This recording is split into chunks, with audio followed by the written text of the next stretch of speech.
এত বৃষ্টির মধ্যেও চলে গেছিলাম রথের মেলা দেখতে। বছরে রথ মেলা হয় একবারই, না গেলে হয় যত বৃষ্টি হোক কাদা হোক। আর দেখো প্রচুর কাদা প্রচুর কাদা। আমার ননদ আবার পা বুড়িয়ে বুড়িয়ে দেখাচ্ছে ভালোভাবে ভিডিওটা করে। আর আমি দেখো কতটা জামা উঁচু করে নিয়েছি, এটা দেখে সবাই দেখে দেখে হাসছে, কিন্তু আমি একা কিন্তু যতটা জামা উঁচু করে নি সবাই জামা উঁচু করেছে। এদিকে ব্যাগ কিনবো বলে এসেছি, আর এদিকে মেলা ভালোই বসেছে, অনেক কিছুই বসেছে। এবারে আমার মেয়ে পায়খানা করছে যে ও নাগরদোল্লা চড়বে, ওই জন্য নাগরদোল্লা তার হয়নি, ওর বাচ্চাদের যেটা হয় সেটাই চপাতে নিয়ে চলে গেলাম। ওটুকুনি বাচ্চা আবার ডিস্কো চড়বে বলে কাঁদছে, ওর ডিস্কো চড়ানো যায় না, ওই জন্য ডিস্কোর কথা ভোলানোর জন্য ওকে তুলে দিলাম মিকি মাউজে। আর মিকি মাউজে উঠে ও খুবই খুবই খুবই মজা করছে। ও কিন্তু একা একা উঠতে পারে, তাও তবুও একটুখানি ন্যাকামো করছে, আমাদেরকে দেখাচ্ছে এরকম আমি উঠতে পারছি না, পড়ে যাচ্ছি।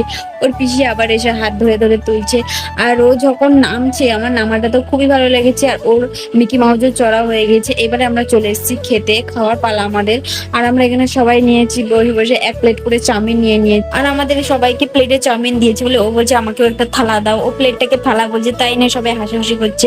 আবার দেখা হচ্ছে পরের মিনি ব্লগে। ভালো লাগলে লাইক কমেন্ট করো।